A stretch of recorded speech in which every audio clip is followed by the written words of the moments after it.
Hello students, welcome to Magnet Brains Hindi. आज मैं फिर हाजिर हूं आपके सामने एनसीईआरटी क्लास 10th के ही एक नई कविता के साथ। चैप्टर नंबर 5, उत्साह अट नहीं रही है। जी हां बच्चों, आज हम पढ़ेंगे पाठ 5 क्षितिज की काव्य खंड से। पाठ 5 लिखा है हमारे एक और छायावादी कवि। इससे पहले हमने पढ़ा छायावादी प्रसाद जी की कविता आत्मकथ्य। अब फिर सूर्यकांत त्रिपाठी निराला जी द्वारा, जो कि छायावादी कवि रहे हैं, रचित उत्साह और आत्मकथ्य। इसी के साथ हम देखेंगे कि बारिश के समय या गर्मी के बाद किस तरह से वर्षा का आगमन किया जाता है और किस तरह से बादलों का आह्वान गीत, बादलों को बुलाया जा रहा है। और साथ ही साथ हम देखेंगे फागुन की सुंदरता। चलिए तो चलते हैं, शुरू करते हैं। उत्साह अट नहीं रही है। और उत्साह अट नहीं रही है को शुरू करने से पहले हम सूर्यकांत त्रिपाठी निराला जी के जीवन परिचय को समझते हैं, जानते हैं कि कब उनका जन्म हुआ, कहां उनका जन्म हुआ, क्या उपलब्धियां हैं और कितने प्रसिद्ध वे छायावाद में कैसे आए, जानते हैं। चलिए, सूर्यकांत त्रिपाठी निराला देख सकते हैं आप। इनका जन्म बंगाल के महिषादल में सन 1899 में हुआ। ये मूलतः गढ़ाकोटा जिला उन्नाव उत्तर प्रदेश के निवासी थे। इनकी औपचारिक शिक्षा 9वीं तक, सिर्फ 9वीं तक महिषादल में ही हुई। जहां उनका जन्म हुआ था वहीं उनकी प्रारंभिक शिक्षा अर्थात 9वीं तक की शिक्षा हुई। इन्होंने स्वयं अध्ययन कर संस्कृत, बांग्ला और अंग्रेजी का ज्ञान अर्जित किया। आपको प्रीवियस वीडियो में बताया था ना मैंने कि अस्क्राइब्ड आइडेंटिटी, हम स्वयं के बलबूते पर अपनी पहचान बनाते हैं, वही इन्होंने किया। रामकृष्ण, श्री रामकृष्ण परमहंस और विवेकानंद जी की विचारधारा ने इन पर गहरा प्रभाव डाला। सन 1961 में इनकी मृत्यु हुई। 1889 से 1961 इनका जीवन काल रहा। 1899 टू 1961। ओके, निराला जी। चलिए तो चलते हैं हम कविता की तरफ। कविता को पढ़ते हैं। कविता को पढ़ने में एक अलग ही आनंद की अनुभूति होती है, रस की अनुभूति होती है, अलंकारों की अनुभूति होती है। और अलंकार तो अब आपको भली भांति आ चुके हैं। कवि कहते हैं, बादल गरजो। देखिए फिर से मैं आपको बता देती हूं कि जब बरसात का मौसम होता है किस तरह से बादल घुमड़ घुमड़ कर आते हैं, चारों तरफ जैसे अंधकार सा छा जाता है। और उन्हीं बादलों से कवि प्रार्थना करते हैं, उनको बुलाते हैं। तो उत्साह कविता आवाहन गीत है। बुलाते हैं, वो प्रार्थना करते हैं कि बादल अब तो गरजो। गरजो क्यों किया है, क्यों कहा है, वो आपको मैं बताने वाली हूं। बादल गरजो, घेर घेर घोर गगन, धाराधर ओ, ललित ललित काले घुंघराले, बाल कल्पना कैसे पाले, विद्युत छवि उर्मे कवि नवजीवन वाले, वज्र छपा नूतन कविता फिर भर दो, बादल गरजो। सूर्यकांत त्रिपाठी निराला जी ने इस कविता के माध्यम से, इन पंक्तियों के माध्यम से बादलों को पुकारा है, बादलों से प्रार्थना की है। और कब की है वो ध्यान से सुनिए। भीषण गर्मी के बाद जब संपूर्ण धरती, संपूर्ण प्राणी जगत पानी की एक एक बूंद के लिए तड़प रहा होता है और तप्त धरा, एकदम से धरती तप जाती है और ऐसा लगता है कि कहीं से बारिश आ जाए ताकि हमारे मन को, अर्थात हर एक प्राणी जन के मन को शीतलता मिल सके। उसी समय कवि ने उसी स्थिति का वर्णन करते हुए इन पंक्तियों की रचना की है, बादल गरजो। और एक बात बेटा, प्रत्यक्ष रूप से तो कवि बादलों से प्रार्थना करते हैं, बादलों को पुकारते हैं। आवाहन मीन्स बुलाना, ठीक है, आवाहन करते हैं। और परोक्ष रूप से अर्थात अप्रत्यक्ष रूप से कवि ने उन क्रांतिकारियों की ओर भी इशारा किया है। लिखा नहीं है यहां पर कहीं भी, लेकिन बादलों को क्रांतिकारी का प्रतिरूप भी माना है।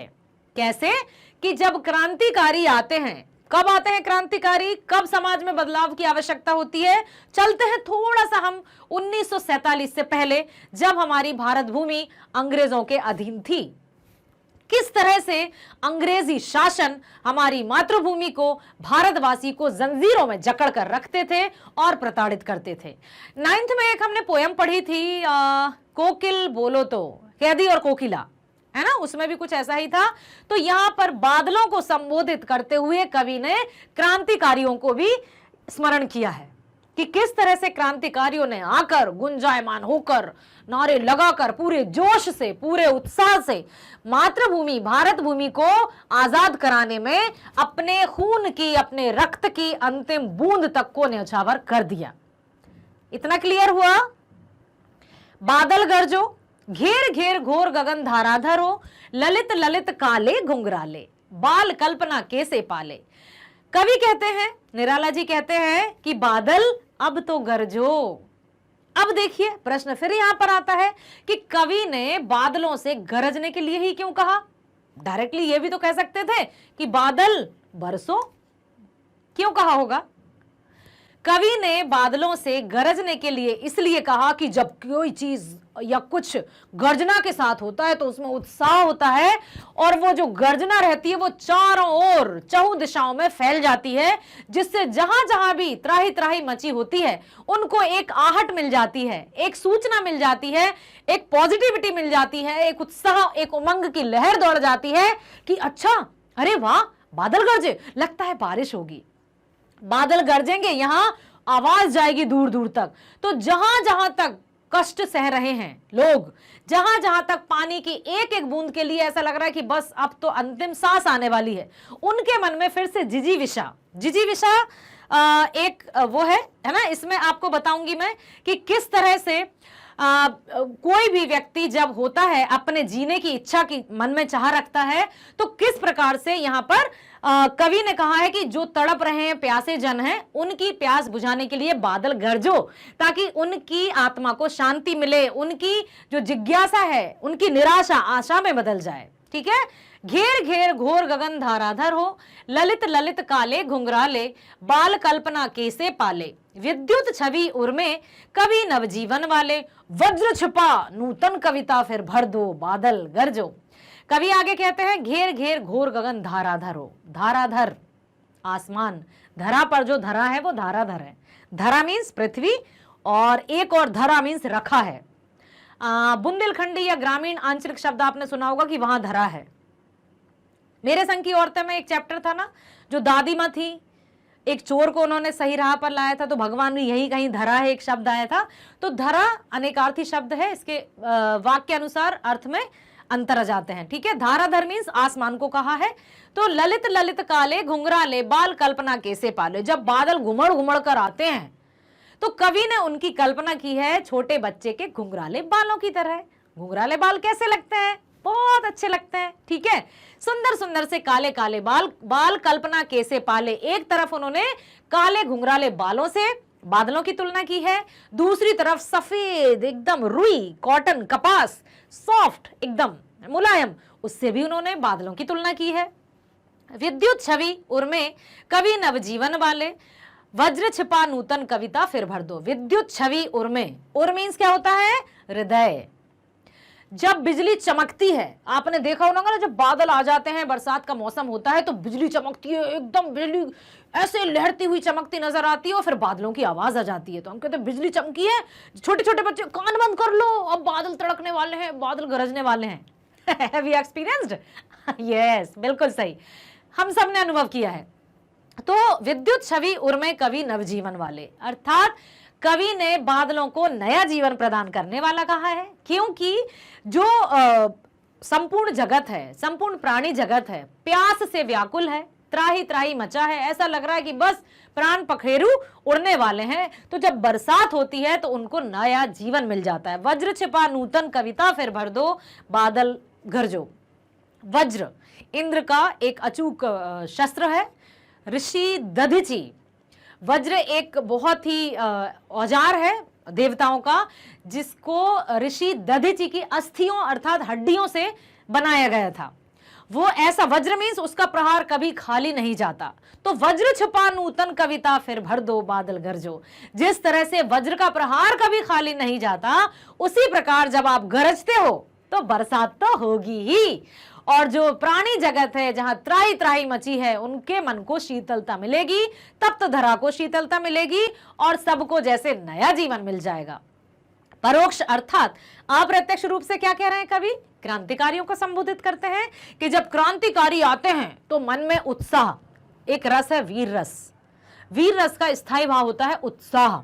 वीर, वीर तो सुना है ना, वीरांगना, वीर है ना, झांसी की रानी आपने सुना होगा, कितने वीर सपूत देश की आजादी पर अपने प्राणों की बलि दे गए।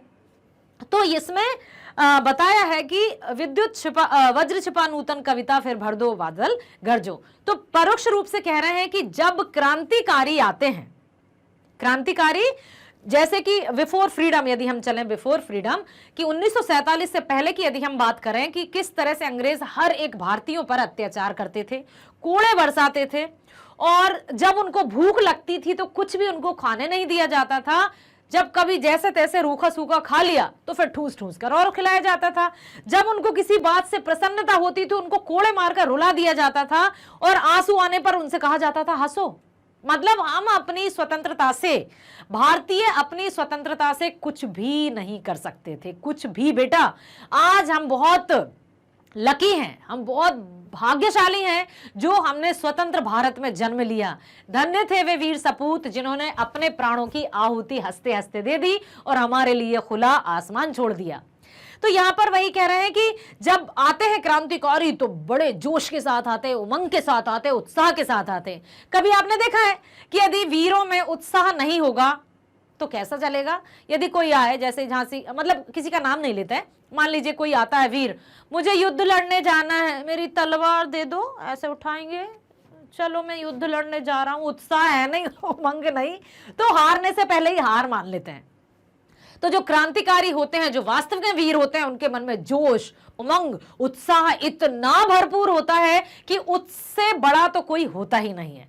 तो जोश के साथ जब आते हैं तो गर्जना के साथ आते हैं, जैसे बादल गरजो वैसे ही क्रांतिकारी कुछ ना कुछ नारे लगाकर आते हैं, हर हर महादेव, जय भवानी, जो भी करते हुए, ताकि जोश और आसपास के जो प्रताड़ित जन है, जो जनता है, जो पीड़ित है, उसको ये पता चल जाए कि अब हमारी रक्षा के लिए कोई आ रहा है, ताकि उनके मन में जीने की इच्छा अर्थात जिजीविषा उत्पन्न हो जाए और वे किसी भी तरह अपने आप में निराश ना हो। ठीक है, इतना समझ में आया? इसलिए बादलों को गरजने के लिए कवि ने कहा है, ना कि बरसने के लिए। क्लियर? आगे चलते हैं। देखिए, उपरोक्त पंक्तियों में कवि सूर्यकांत त्रिपाठी निराला जी ने उस समय का वर्णन बेहद खूबसूरती से किया है जब बारिश होने से पहले पूरा आकाश गहरे काले बादलों से घिर जाता है और बार बार आकाशीय बिजली चमकने लगती है। कवि बादलों से जोर जोर से गरजने का आह्वान करते हैं। कवि बादलों से कहते हैं कि हे बादल, तुम जोरदार गर्जना करो, जोरदार आवाज करो और आकाश को चारों तरफ से पूरी तरह से घेर लो, यानी इस पूरे आकाश में छा जाओ और फिर जोरदार तरीके से बरसो, क्योंकि यह समय शांत होकर बरसने का नहीं है। इसलिए तुम जोरदार गर्जना करो और अपनी गर्जना से सोए हुए लोगों को जागृत करो, उनके अंदर एक नया जोश, एक उत्साह भर दो, क्योंकि जब गर्जना होगी, जोश होगा, तो हर एक मन को एक नया जीवन मिलेगा, एक नई जोश और उमंग मिलेगा, जिससे कहते हैं ना, 5 उंगली तो बन गई मुट्ठी और एकता में ही बल है। तो इस प्रकार से गर्जना एकता का प्रतीक है और जब एकता हो जाती है तो फिर उसको हराना तो असंभव ही हो जाता है। देखिए, यहां पर कवि ने बादलों के रूप सौंदर्य का वर्णन किया है और उनकी तुलना किसी छोटे बच्चे की कल्पना से की है। कवि कहते हैं कि सुंदर सुंदर काले घुंघराले गोल गोल छल्ले का जैसे घुंघराले बाल, बादलों तुम किसी बच्चे की कल्पना की भांति हो, यानी जैसे छोटे बच्चे की कल्पनाएं पल पल बदलती रहती हैं, हर पल उनके मन में नई नई बातें या कल्पनाएं जन्म लेती हैं, ठीक उसी प्रकार तुम भी हर पल अपना रूप बदलते रहते हो। कभी घुमड़ कर यहां चले जाते हो, कभी घुमड़ घुमड़ कर वहां चले जाते हो, कभी ऐसा लगता है आवाज यहां से आई है, नहीं नहीं नहीं नहीं यहां से नहीं, शायद वहां से आई है। अनुमान लगाना मुश्किल होता है। जिस तरह से छोटे बच्चे की जो आदतें रहती हैं, जो कार्य रहते हैं, वो हम कल्पना भी नहीं कर सकते कि वो क्या करने वाला है अगले ही पल। ठीक वैसे ही बादलों की तुलना छोटे बच्चे से की है। कवि आगे कहते हैं कि बिजली की असीम ऊर्जा, आकाशीय बिजली, जब बिजली चमकती है, आपने देखा होगा ना, अपने हृदय में धारण करने वाले सुंदर काले घुंघराले बादलों, तुम उस कवि की भांति हो जो एक नई कविता का सृजन करेगा। यहां पर निराला जी बादलों को एक कवि के रूप में भी देखते हैं जो अपनी कविता से धरती को नवजीवन देते हैं। अब देखिए कवि लोगों को नवजीवन कैसे देते हैं, क्या आप बता सकते हैं कि कवि की कविताएं जो भी होती हैं वो कैसे नवजीवन का संचार करती हैं? यस, देखिए सुनिए, उस समय जब अधिक अखबार नहीं थे, न्यूज़पेपर्स नहीं थे, टेलीविजन्स नहीं थी, है ना, ये जो इंटरनेट है वो नहीं था, तब क्या करते थे, तब कवि की कविताएं, उस समय जो रचनाएं होती थी वो जन जन तक, जैसे जहां तक पहुंचती थी, कवियों की रचना के माध्यम से ही जन में जागृति होती थी। बहुत से कवि जेल में बंद रहते थे लेकिन रचनाएं जरूर करते थे और वो किसी भी भांति से अपने आप को कष्ट में डालकर लोगों तक वे रचनाएं पहुंचाते थे कि आखिर क्या हो रहा है और क्या हमें करना है। उनकी रचनाओं को पढ़कर हर एक भारतवासी के मन में नई चेतना का संचार होता था, उनके मन में नई इच्छा जागृत होती थी कि अच्छा ठीक है, ऐसा करेंगे तो हम अंग्रेजों को जरूर ना को चने चबवा देंगे, मुंह तोड़ जवाब देंगे। तो साहित्य कहते हैं ना, साहित्य ही समाज का दर्पण है। साहित्य समाज का दर्पण क्यों कहा जाता है? क्योंकि जो साहित्य है वही समाज है और जो समाज है वही साहित्य में लिखा होता है। तो साहित्य को समाज का पूरक माना गया है, साहित्य और समाज अलग नहीं है। ठीक है, यहां पर निराला जी बादलों को एक कवि के रूप में देखते हैं जो अपनी कविता से धरती को नवजीवन देते हैं, क्योंकि बादलों के बरसने के साथ ही धरती पर नया जीवन शुरू होता है। जैसे ही बरसात होती है नए नए छोटे छोटे पौधे आने लगते हैं, अंकुर आ जाते हैं बीज में, है ना, नए नए फूल आ जाते हैं, पौधे आ जाते हैं और सृष्टि फिर से हरी भरी और सुंदर हो जाती है, मनमोहक हो जाती है। ठीक उसी प्रकार से जब क्रांतिकारी आते हैं तो जो पीड़ित जन है, जो पीड़ित जनता है, उसमें एक नई उमंग की, एक आशा की लहर आ जाती है और नए जोश के साथ वो अपने आप को प्रस्तुत करने के लिए तैयार हो जाते हैं। गॉट इट बेटा? चलिए, दूसरा काव्यांश है, विकल विकल उन्मन थे उन्मन, विश्व के निदाग के सकल जन, आए अज्ञात दिशा से अनंत के घन, तप्त धरा जल से फिर शीतल कर दो बादल गरजो। अब देखिए क्या कहते हैं कवि, विकल विकल उन्मन थे उन्मन, विकल मीन्स व्याकुल, उन्मन मीन्स अनमने। ये शब्द आपने सुने ना कि आज बड़े व्याकुल से नजर आ रहे हैं, आज बड़े अनमने से नजर आ रहे हैं, क्या हुआ, ठीक हो, तबीयत ठीक है? तो जब बरसात नहीं हुई और भीषण गर्मी से त्राही त्राही मची हुई है, एक भी कुछ ना, मतलब पानी की एक बूंद भी प्राप्त नहीं हो रही है, तो सबको ऐसा लग रहा है कि बस अब जीवन का अंत आने वाला है और अब कुछ नहीं हो सकता। तो कवि ने उस समय बादलों से प्रार्थना की, उस समय ही बादलों से आह्वान किया, उनको बुलाया, उनको पुकारा कि बादल गरजो, ताकि आपकी बरसोगे, ठीक है, कुछ समय बाद बरस जाना, लेकिन जब आपकी गर्जना सब में पहुंच जाएगी तो उनके मन को एक उम्मीद तो आ जाएगी और उम्मीद पर तो दुनिया कायम है। ठीक है, जो व्याकुल थे, जो अनमने से मन थे, विश्व के निदाग के सकल जन, संपूर्ण विश्व, निदाग के सकल, सकल मीन संपूर्ण जगत, व्याकुल था, अनमना था, दुखी था, परेशान था और ऐसा लग रहा था कि प्रभु जल्दी से हमें अपने पास बुलाने वाले हैं, क्योंकि अब तो पानी की एक बूंद भी नहीं है। आए अज्ञात दिशा से अनंत के घन, और फिर क्या हुआ, पता ही नहीं चला कि पूरब से आए, पश्चिम से आए, उत्तर से आए या दक्षिण से आए, पता ही नहीं चला कि कहां से अज्ञात दिशा से अनंत के घन, इतना घन घोर घटा छा गई कि मौसम में बहार आ गई। ऐसा लगा घटा को देखकर कि अब तो प्यासों को पानी मिल जाएगा, मृत्यु को अमृत मिल जाएगा।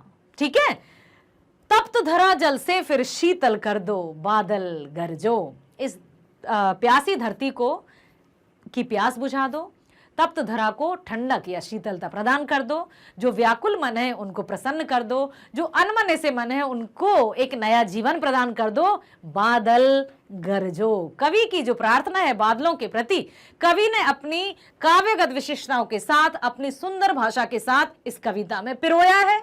आया समझ में? देखिए, उपरोक्त पंक्तियों में कवि सूर्यकांत त्रिपाठी निराला जी, ये भी छायावादी कवि हैं, ध्यान से सुनिएगा, तपती गर्मी से बेहाल लोगों के बारे में वर्णन किया है। कवि कहते हैं कि विश्व के सभी लोग अत्यधिक गर्मी के कारण बेहाल थे, व्याकुल थे, उनका मन कहीं नहीं लग रहा था। उन मन मीन्स अनमने, कहीं मन ना लगना। कवि आगे कहते हैं कि अज्ञात दिशा से आए और पूरे आकाश पर छाए हुए घने काले बादलों, तुम घनघोर वर्षा कर तपती धरा को अपने जल से शीतल कर दो। बादल, तुम जोरदार आवाज के साथ गरजो और लोगों में नया उत्साह भर दो। यहां पर बादलों को अज्ञात दिशा से आया हुआ इसलिए कहा गया है क्योंकि बादलों के आने की तो कोई निश्चित दिशा ही नहीं होती, कभी भी कहीं से भी आ सकते हैं, वो किसी भी दिशा से आ सकते हैं। धरती पर वर्षा हो जाने के बाद लोग भीषण गर्मी से राहत पाते हैं और उनका मन फिर से नए उत्साह और उमंग से भर जाता है। आया समझ में? आया बेटा समझ में? उत्साह कविता। बादल गरजो, ललित ललित काले घुंघराले बाल कल्पना कैसे पाले, ठीक है, विद्युत छवि नवजीवन वाले, वज्र छुपा नूतन कविता फिर भर दो बादल गरजो। आ गया है ना कि सबसे पहले बादलों की तुलना की है छोटे बच्चे के घुंघराले बालों से, रुई या कपास जैसा भी कहा है, फिर उनको वज्र की संख्या भी दी है, नॉट संख्या, संज्ञा दी है, ठीक है। जिस तरह से वज्र का प्रहार अचूक रहता है उसी तरह से जब बादल गरजते हैं तो बरसात निश्चित होती ही है। आए अज्ञात दिशा से अनंत के घन, किसी को पता नहीं रहता कि बादल कहां से आने वाले हैं, बरसात कहां से होने वाली है, और वो आ जाते हैं और झमाझम बरसात होने लगती है और धरती को मानो चैन और सुकून मिल जाता है और हर जो व्याकुल प्राणी था, जिसका मन कहीं नहीं लग रहा था, वो पूर्ण रूप से पानी की बूंदें बौछारें पड़ते ही तृप्त हो जाता है। ओके, निराला जी के इसी पाठ में एक और कविता है, अट नहीं रही है, ठीक है। अब यहां पर हमने उत्साह कविता में क्या देखा बेटा? बादलों का वर्णन। बादलों का वर्णन कविता में दिया है, लेकिन प्रत्यक्ष रूप से बादलों का वर्णन है, परंतु परोक्ष रूप से क्या है? क्रांतिकारियों को संबोधित किया है कि जिस तरह से क्रांतिकारी जोर शोर से आते हैं नारे लगाते हुए हर हर महादेव, जय भवानी, तो जो प्राणी जगत है, जो प्रताड़ित जन है, उनमें भी एक आशा की लहर दौड़ जाती है कि चलो अब तो समाज में सकारात्मक परिवर्तन होकर ही रहेगा, ठीक है। तो इसी प्रकार से उत्साह कविता हमने पढ़ी और समझी। अब पाठ 5 का ही सब जो टॉपिक है, अट नहीं रही है, उसको हम देख रहे हैं, ठीक है, उसको हम पढ़ रहे हैं। मैं आपको बता देती हूं कि अट नहीं रही है किस पर आधारित है। अट नहीं रही है कविता, अट नहीं रही अर्थात समा नहीं रही है, असीमित। क्या नहीं समा रही है? क्या? फागुन की सुंदरता। क्या फागुन में क्या होता है? होली होती है, वसंत ऋतु होती है, यस, वेरी गुड। तो फागुन में जो वसंत ऋतु होती है ना, उस वसंत ऋतु का वर्णन किया है कवि ने कि वसंत ऋतु में कितनी जो पृथ्वी की शोभा है, जो सुंदरता है, वो चारों तरफ, पूरब पश्चिम उत्तर दक्षिण ऊपर नीचे, चारों तरफ धरती से आकाश तक पृथ्वी दुल्हन सी सजी नजर आती है। रंग बिरंगे फूल, नए नए पत्ते, कभी हरे पत्ते तो कहीं लाल पत्ते, हर एक पेड़ जो रहता है सजा हुआ नजर आता है। ऐसा लगता है मानो, कवि निराला जी कहते हैं कि उनको फागुन की सुंदरता साक्षात देवी लक्ष्मी का रूप लगती है। लक्ष्मी को श्री कहते हैं, श्री, ठीक है। तो यहां पर उन्होंने लक्ष्मी से भी तुलना की है। अब लक्ष्मी का नाम सुनते ही, देवी लक्ष्मी का नाम सुनते ही इमेज आपके मस्तिष्क में आ गई होगी। मीराबाई यदि मैं बोलूं तब भी आ गई होगी। तो सजी धजी सी जो लक्ष्मी का रूप, एकदम पैसे बरसते हुए, गहने से लदे हुए, एकदम लक्ष्मी का स्वरूप, जब प्रकृति पूर्ण रूप से सजी धजी नजर आती है, तो कवि यही कह रहे हैं इस कविता में कि अट नहीं रही है आभा फागुन की तन सट नहीं रही है। अट नहीं रही का मतलब समा नहीं रही है, सीमित, इतनी अधिक सुंदरता, इतनी अधिक सुंदरता कि कवि चाहते हुए भी अपनी आंख उस सुंदरता से हटा ही नहीं पा रहे हैं। एक टक, अपलक, अनिमेष, अपलक मीन्स बिना पलक झपकाए, अनिमेष मतलब कंटिन्यू देखते रहना। तो कवि फागुन की सुंदरता से अपनी आंख नहीं हटा पा रहे हैं, इतना सुंदर लग रहा है उनको। तो देखिए, पहले कविता सुनिए, अपनी किताब भी ओपन कर लीजिए और ध्यान से सुनिए। अट नहीं रही है आभा फागुन की तन सट नहीं रही है, कहीं सांस लेते हो घर घर भर देते हो, उड़ने को नभ में तुम पर पर कर देते हो, आंख हटाता हूं तो हट नहीं रही है। क्या है फिर, उड़ने को नभ में तुम पर पर कर देते हो, कहीं हरी पत्तों से लदी डाल, कहीं हरी कहीं लाल, कहीं पड़ी है उर में मंद गंध पुष्पमाल, पाट पाट शोभा श्री, जैसा कि मैंने आपको बताया श्री लक्ष्मी को कहा है, पाट पाट शोभा श्री, पट नहीं रही है अट नहीं रही है, आभा फागुन की तन सट नहीं रही है। क्लियर हुआ? अट नहीं रहे का अर्थ समझ में आया, सट नहीं रहे का अर्थ समझ में आया, पट नहीं रहे का अर्थ समझ में आया कि फागुन की सुंदरता इतनी अधिक है कि समय से भी नहीं समा रही है, इतनी अधिक सुंदरता कि मतलब एक्सेस बहुत अधिक हो गई है उसकी सुंदरता की, समेट भी नहीं सकते हैं उसको। ठीक है, चलते हैं व्याख्या की तरफ। देखिए, उपरोक्त पंक्तियों में कवि ने फागुन माह में आने वाली वसंत ऋतु का वर्णन बहुत खूबसूरत ढंग से किया है। कवि कहते हैं कि फागुन की आभा इतनी, आभा मीन समझते हैं सुंदरता, इतनी अधिक है कि वह प्रकृति में समा नहीं पा रही है। फागुन माह में ऐसा लगता है मानो प्रकृति एक बार फिर से दुल्हन बन गई हो। ठीक है, पाट पाट शोभा श्री पट नहीं रही है, आभा फागुन की तन सट नहीं रही। देखिए, आभा फागुन की तन सट नहीं, कहीं सांस लेते हो घर घर भर देते हो, अच्छी बिल्कुल ठंडी ठंडी सी हवा चलती है, ना तो तूफान ना गर्मी, तो जो फूलों की सुगंध है वो हर घर में फूलों की सुगंध। अब घर घर पाट पाट शोभा श्री पट नहीं रही है, मतलब कहीं सांस लेते हो घर घर भर देते हो। हमने देखे हैं बाग बगीचे में फूल लगे हैं, जितनी जगह हर घर में आपको फूल नजर आएंगे, कहीं गमले में लगे हैं, कहीं पूरा जमीन बिल्कुल रंग बिरंगे फूलों से सजी हुई है। उड़ने को नभ में तुम पर पर कर देते हो, पक्षियां चहचहाते हुए आनंद विभोर हो जाते हैं, मंगलमय हो जाते हैं, उनका ये सबसे सुहावना मौसम लगता है, क्योंकि हर जगह नए नए पेड़ हैं, हरे हरे पत्ते हैं, फूल हैं, तो उनको अपने भोजन सामग्री भी बड़े आसानी से मिल जाती है, फल है फूल है, तो वो पक्षी भी उड़ने को बस आतुर हैं कि जल्दी से उड़ें और इस नए से आकाश में विचरण करें। आंख हटाता हूं तो हट नहीं रही है। फिर है, पत्तों से लदी डाल, कहीं हरी कहीं लाल, कहीं पड़ी है उर में मंद गंध पुष्पमाल, पाट पाट शोभा श्री पट नहीं रही है। पत्तों से लदी डाल, as I told you just now, कि हर तरफ हरी हरी डालियां हैं, कहीं लाल पत्तियां हैं, कहीं हरी पत्तियां हैं, कहीं रंग बिरंगे फूल, लाल नीले हरे पीले गुलाबी, हर तरह के फूलों से प्रकृति एक दुल्हन की तरह नजर आती है। कवि कहना चाहते हैं कि ऐसा लग रहा है जैसे संपूर्ण प्रकृति ने रंग बिरंगे फूलों की माला धारण कर ली हो और सजीव एक दुल्हन का रूप धारण कर लिया हो। आया समझ में बेटा? उपरोक्त पंक्तियों में कवि ने फागुन माह में आने वाली वसंत ऋतु का बहुत अच्छा वर्णन किया है। कवि कहते हैं कि फागुन की आभा इतनी अधिक है कि वह प्रकृति में समा नहीं पा रही है। फागुन माह में ऐसा लगता है मानो प्रकृति एक बार फिर दुल्हन का रूप धारण कर चुकी है, क्योंकि वसंत ऋतु के आगमन से सभी पेड़ पौधे नई कोपलें रंग बिरंगे फूलों से लद जाते हैं, और जब भी हवा चलती है तो सारा वातावरण उन फूलों की भीनी भीनी खुशबू महक उठता है। उस समय ऐसा लगता है मानो फागुन सांस ले रहा हो और सारे वातावरण को महका रहा हो। उपरोक्त पंक्तियों में कवि ने उस समय का वर्णन किया है। आगे कवि कहते हैं कि कहीं ऐसा एहसास होता है जैसे तुम, फागुन माह को उन्होंने तुम कहा है, आसमान में उड़ने के लिए अपने पंख फड़फड़ा रहे हो। कवि वसंत ऋतु की उस सुंदरता पर मोहित है, इसलिए वो कहते हैं कि मैं अपनी आंखें हटाना तो चाहता हूं, लेकिन मेरी आंखें हट ही नहीं रही हैं। यह फागुन माह का मानवीकरण किया गया है। वसंत ऋतु में सभी पेड़ पौधे में नए नए कोमल पत्ते आ जाते हैं और डाली डाली पर रंग बिरंगे फूलों से लद जाती है। कवि उस समय की कल्पना करते हुए कहते हैं कि ऐसा लग रहा है मानो प्रकृति ने अपने गले में रंग बिरंगी भीनी खुशबू देने वाली सुंदर माला पहन रखी हो। कवि के अनुसार प्रकृति के कण कण में इतनी सुंदरता बिखरी है कि अब वह धरा में समा नहीं पा रही है। यहां भी मानवीकरण अलंकार है।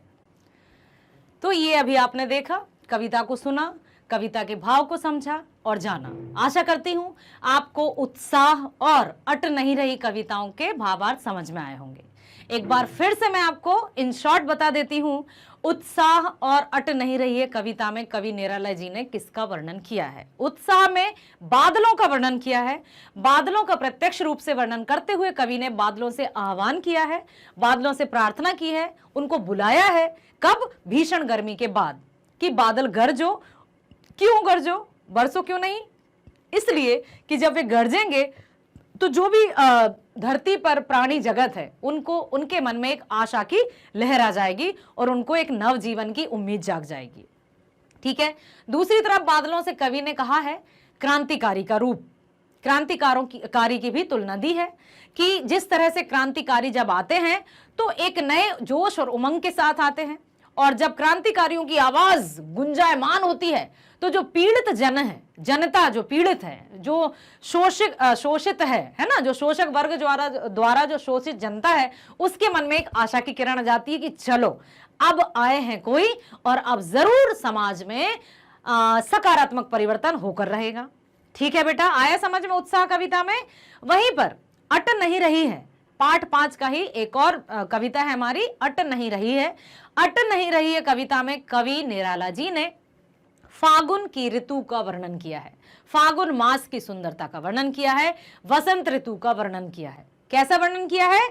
कहीं सांस लेते हो घर भर भर देते हो, उड़ने को नभ में तुम पर कर देते हो, आंख हटाता हूं तो हट नहीं रही है, कहीं पत्तों से लदी डाल, कहीं हरी कहीं लाल, कहीं पड़ी है उर में मंद गंध पुष्पमाल। पाट पाट, पाट पाट मीन्स हर जगह। एक और ध्यान रखिए, पाट पाट शोभा श्री, पट नहीं रही है, हर जगह आपकी जो सुंदरता है फागुन मास या वसंत ऋतु, इतनी सुंदरता, इतनी असीमित सुंदरता, मनमोहक सुंदरता कि कवि चाहते हुए भी उस सुंदरता से अपनी नजरें नहीं हटा पा रहे हैं। ठीक है। कहीं सांस लेते हो घर घर भर देते हो, मतलब मंद मंद जब हवा चलती है तो पुष्प की जो सुगंध रहती है वो वातावरण को महका देती है। ऐसा लगता है मानो बस यही धरती का स्वर्ग है और यही अपना जीवन व्यतीत करें। कवि ने यह भी कहा है फागुन से कि ऐसा लग रहा है पाट पाट शोभा श्री पट नहीं रही है फागुन मास, ऐसा लग रहा है वसंत ऋतु ने स्वयं तुम्हारे पंख आ गए हो और तुम आकाश में उड़ने के लिए आतुर हो। पक्षियों का भी यही हाल है। वसंत ऋतु में पक्षी बहुत खुश नजर आते हैं, प्रसन्नचित नजर आते हैं, यहाँ चहकते हुए वहां चहकते हुए, क्योंकि उनके लिए पानी और जो अन्न का दाना रहता है, तिनका, ये सारी वस्तुएं जो रहती हैं उनकी नेसेसरीज जो रहती हैं वो वसंत ऋतु में भली प्रकार से उनको प्राप्त हो जाती है। इसलिए हर एक प्राणी मीन्स जिसमें प्राण होते हैं, चाहे वो पशु हो, पक्षी हो या हम मनुष्य हो, सभी मनुष्य, सभी प्राणी जगत वसंत ऋतु के आगमन पर प्रसन्नचित नजर आते हैं और ऐसा लग रहा है जैसे प्रकृति ने रंग बिरंगे फूलों की माला धारण कर ली हो, साक्षात लक्ष्मी का रूप धारण कर लिया हो और सजी हुई सुंदर दुल्हन का रूप धारण कर लिया हो। अब यहां पर अलंकार की बात की गई है, मानवीकरण अलंकार है यहां पर, और मानवीकरण अलंकार आपने यदि बिल्कुल सुना होगा, प्रीवियस वीडियो में हमने चर्चा की थी कि अर्थ अलंकार के 5 भेद होते हैं। उपमा खाया, रूप निखराया, कल्पना कर सकते हैं क्योंकि हम मानव है और इसमें कोई अति नहीं है। मानवीकरण अलंकार कहाँ होता है? जिन काव्यों में मानवीय क्रियाओं का प्रयोग मानव के अतिरिक्त प्रकृति पर अन्य कहीं किया जाए, तो यहाँ पर कहीं सांस लेते हो घर घर भर देते हो, फूलों के लिए कहा है, हवा के लिए कहा है ना, प्रकृति की सुंदरता के लिए कहा है, वसंत ऋतु के लिए कहा है, इसलिए संपूर्ण कविता में मानवीकरण अलंकार है। समझ में आया बच्चों? यस, बहुत बढ़िया। आशा करती हूं आपको यह कविता समझ में आएगी। नेक्स्ट वीडियो में हम मिलेंगे इसी पाठ के एनसीईआरटी सॉल्यूशंस के साथ। ठीक है। और पहला प्रश्न है सूर्यकांत त्रिपाठी निराला जी द्वारा रचित कविता उत्साह और अट नहीं रही है। पहले प्रश्न में कवि ने पूछा है, कवि ने बादल से फुहार, रिमझिम या बरसने के स्थान पर गरजने के लिए कहा है, क्यों? कवि ये भी तो कह सकते थे कि बादल बरसो, लेकिन उन्होंने गरजने के लिए कहा। आखिर क्यों ऐसा कहा उन्होंने? देखते हैं। सूर्यकांत त्रिपाठी निराला जी ने एक क्रांतिकारी कवि माने जाते हैं। क्रांतिकारी का अर्थ समझते हैं जो समाज में नया परिवर्तन लेकर आए, जो समाज में सकारात्मक परिवर्तन लेकर आए। सूर्यकांत त्रिपाठी निराला क्रांतिकारी कवि माने जाते हैं और इस कविता के माध्यम से उन्होंने बादलों का आह्वान किया है, बादलों को पुकारा है, बादलों को बुलाया है और उनसे गरजने के लिए कहा है, क्योंकि जो समाज में बदलाव लाना चाहते थे, लोगों की चेतना को जागृत करना चाहते थे। चेतना अर्थात बुद्धि, गरजना शब्द क्रांति, बदलाव और विद्रोह का प्रतीक है, इसलिए वो बादलों से फुहार, रिमझिम या बरसने के स्थान पर गरजने के लिए कहते हैं। फुहार आराम आराम से ड्रिजलिंग सुना होगा आपने। जब फुहार होती है तो समझ में ही नहीं आता कि बारिश हो रही है या नहीं, बारिश होने वाली है या नहीं, लेकिन जैसे ही बादलों की गड़गड़ाहट गूंजती है तो सबको पता चल जाता है, संदेश मिल जाता है कि बरसात होने वाली है। इसलिए कवि ने बादलों से गरजने के लिए कहा है, ना कि रिमझिम फुहार के लिए। अगला प्रश्न है, कविता का शीर्षक उत्साह क्यों रखा गया? कविता का शीर्षक उत्साह क्यों रखा गया? उत्साह का अर्थ होता है उमंग, जोश, एक नई जागृति, चेतना। ठीक है, तो यहां पर कवि कहते हैं, कवि ने कविता का शीर्षक उत्साह इसलिए रखा क्योंकि कवि बादलों के माध्यम से क्रांति और बदलाव लाना चाहते थे। वह बादलों से गरजने के लिए कहते हैं। एक ओर बादलों के गर्जन में उत्साह समाया है तो दूसरी ओर लोगों में उत्साह का संचार करके क्रांति के लिए तैयार करना है। जब तक मन में जोश नहीं होगा, जब तक मन में उमंग नहीं होगी, कुछ करने के लिए मन इच्छुक ही नहीं होगा। यदि ऐसे बैठे रहेंगे आराम से, जैसे अभी आप पढ़ रहे हैं, कितने बच्चे लेटे हैं बताइए? लेटना नहीं है, एकदम एक्टिव मोड में बैठा करिए, अच्छे से पढ़ा करिए। जितने इंटरेस्ट के साथ हम कोई भी पढ़ाई करते हैं, चाहे वो वीडियो हो या प्रत्यक्ष रूप से हम किताब से पढ़ें, यदि हम एक्टिव मोड में बैठते हैं तो पैसिव लिसनर नहीं बनना है बेटा, एक्टिव लिसनर बनिए। जितने अच्छे से हम बैठते हैं पढ़ने, उतने अच्छे से हमारा ब्रेन एक्सेप्ट करता है। ठीक है, तो यहां पर बादल भयंकर गर्जना के साथ जब बरसते हैं तो धरती के प्राणियों में एक नई ऊर्जा का संचार होता है, क्योंकि बादल गरजते तो यहां है लेकिन संचार पता नहीं कौन कौन सी दिशाओं में फैल जाता है। सबको पता चल जाता है कि अब बरसात होने वाली है। ठीक उसी प्रकार से बादलों को कवि ने क्रांतिकारियों का भी प्रतीक माना है।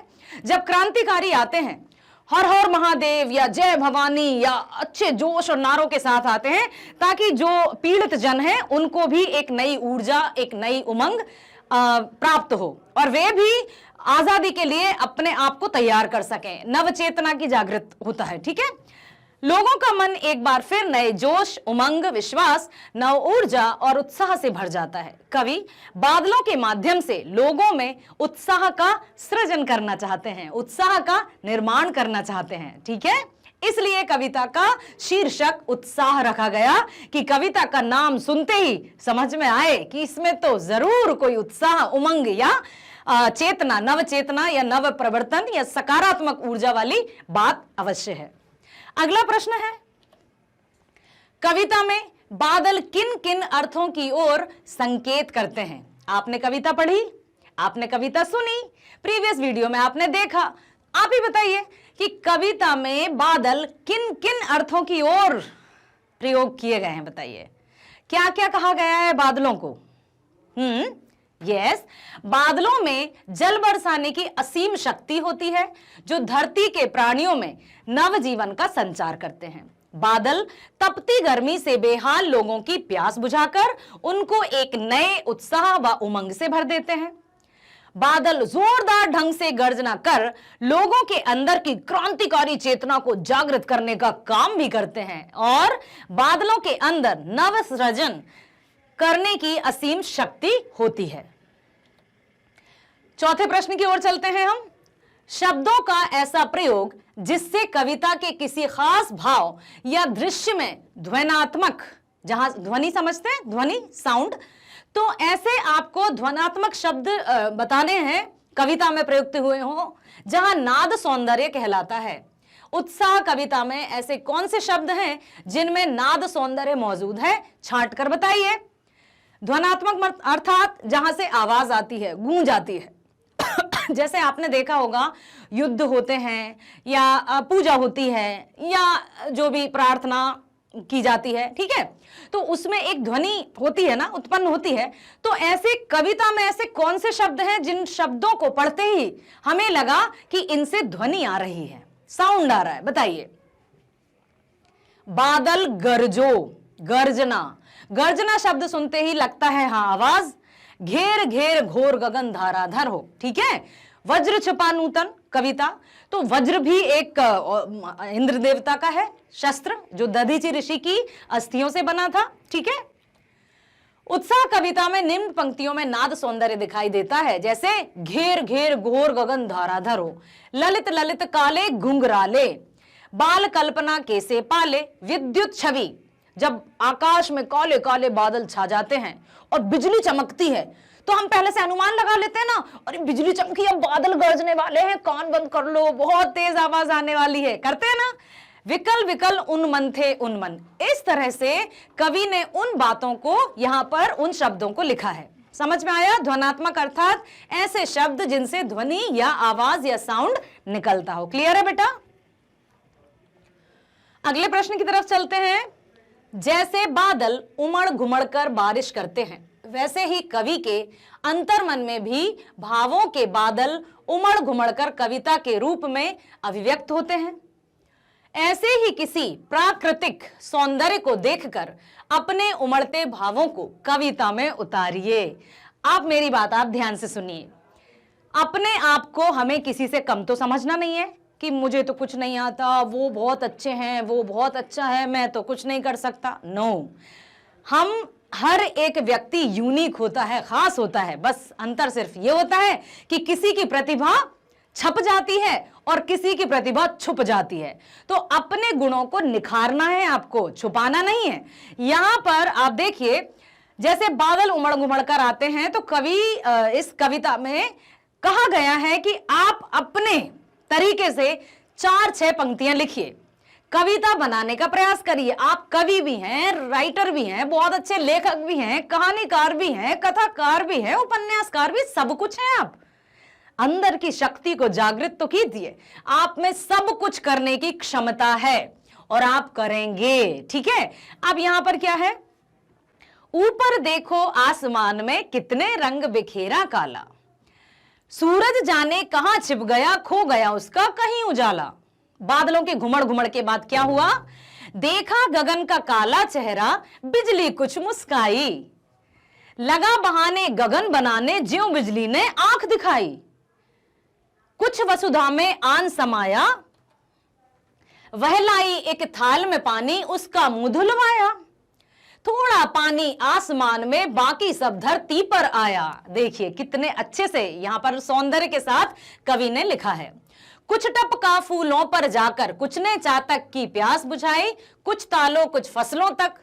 इस तरह से यहां पर कवि ने कविता अपने हिसाब से लिखी है। परंतु मैं आपको एक कार्य देती हूं कि जो भी बरसात संबंधी आपके मस्तिष्क में विचार उत्पन्न होते हैं, उन विचारों को अपने पेन उठाकर अपनी कॉपी में लिखिए।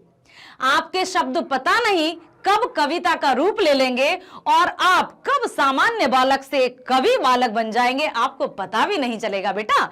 यस, आप कर सकते हैं और आप करेंगे, ठीक है। बादल पर एक कविता आपको लिखनी है, चाहे वो 4 पंक्ति की ही क्यों ना हो, परंतु आप लिखेंगे, लिखेंगे ना? यस, वेरी गुड, बहुत प्यारे बच्चे हैं आप लोग। चलिए अगले प्रश्न की तरफ चलते हैं। छायावाद की एक खास विशेषता है अंतर्मन के भावों का बाहर की दुनिया से सामंजस्य बिठाना। कविता की किन पंक्तियों को पढ़कर यह धारणा पुष्ट होती है? As I told you earlier कि छायावाद किसे कहते हैं, छायावादी कवि कौन है। तो छायावाद की देखिए फिर से एक परिभाषा यहां पर लिखी हुई है कि अंतर्मन के भावों का बाहर की दुनिया से सामंजस्य बिठाना। जो मन की भावना है और बाहर का जो मौसम है, प्रकृति की जो बातें हैं, उन दोनों का तालमेल बिठाकर जो रचना की जाती है उसको छायावाद कहते हैं। और छायावाद के 4 कवि हैं, पंत प्रसाद वर्मा, निराला, याद होंगे आपको। तो कविता की निम्नलिखित पंक्तियों को पढ़कर यह धारणा पुष्ट होती है कि अंतर्मन के भावों का बाहर की दुनिया से सामंजस्य बिठाया गया है। कौन कौन सी पंक्ति है? आभा फागुन की तन सट नहीं रही है, आभा फागुन की तन सट नहीं रही है। बिल्कुल, यहां पर कवि ने अपने विचारों को भी रखा है, साथ ही साथ फागुन अर्थात प्रकृति का मानवीकरण भी किया है। ठीक है, साथ ही लिखा है उड़ने को नभ में तुम पर कर देते हो, आंख हटाता हूं तो हट नहीं रही है। इतनी सुंदर प्रकृति कि कवि निराला जी चाहते हुए भी अपनी आंख उस सुंदरता से नहीं हटा पा रहे हैं। क्लियर? 7वां प्रश्न है, देखिए प्रश्न वही आ गया कि कवि की आंख फागुन की सुंदरता से क्यों नहीं हट रही है, क्यों नहीं हटा पा रहे हैं? हाँ, आप बोलिए। हाँ, चारों तरफ रंग बिरंगे फूल खिल जाते हैं, नए नए कोपले आ जाती। कोपल समझते हैं, पेड़ की नई पत्ती हर तरफ, ऐसा लगता है ऊपर से यदि देखा जाए तो जैसे पृथ्वी ने हरी हरी मखमल की चादर ओढ़ ली हो। ऐसा लगता है मानो साक्षात देवी लक्ष्मी का रूप धारण कर लिया हो। ऐसा लगता है मानो रंग बिरंगे फूलों की माला पहनकर साक्षात एक दुल्हन खड़ी हो, है ना। इतने अच्छे मानवीकरण, इतने सुंदर तरीके से कवि ने रचना की है, इसलिए कवि चाहते हुए भी अपनी नजर, अपनी दृष्टि किससे नहीं उठा पा रहे हैं? फागुन की सुंदरता से। फागुन माह में चारों तरफ एक से एक खूबसूरत फूल खिल जाते हैं, डाली डाली हरे और लाल रंग के पत्तों से भर जाती हैं, वातावरण सुगंधित फूलों की खुशबू से महक उठता है। प्रकृति इतनी सुंदर व मनमोहक हो जाती है कि कवि उसकी सुंदरता पर मोहित हो जाते हैं। वह प्रकृति के उस सौंदर्य से अपनी आंखें हटाना तो चाहते हैं, पर उनकी आंखें उस पर से हट नहीं पा रही हैं, क्योंकि रूप सौंदर्य में अनुपम मीन्स जिसकी किसी से उपमा ना की जाए, अर्थात जिसकी किसी से तुलना ना की जाए, अतुलनीय, इनक्रेडिबल। आपने सुना ना, इनक्रेडिबल इंडिया। यस, फागुन की जो सुंदरता है, वसंत ऋतु की जो सुंदरता है, वो भी समस्त ऋतुओं में सबसे सुंदर है। उसकी तुलना किसी से नहीं की जा सकती, अन्य किसी ऋतु से नहीं की जा सकती। इसलिए वसंत ऋतु को ऋतु राज कहा जाता है। आया समझ में? Very good. चलते हैं अगले प्रश्न की तरफ। प्रस्तुत कविता में कवि ने प्रकृति की व्यापकता का वर्णन किन रूपों में किया है? प्रकृति की व्यापकता समझते हैं, एकदम यहां से वहां, आदि से अनंत तक, अंत तक। ठीक है, ना कोई आदि ना कोई अंत, अर्थात अनंत तक। तो अब प्रकृति की व्यापकता कैसी है?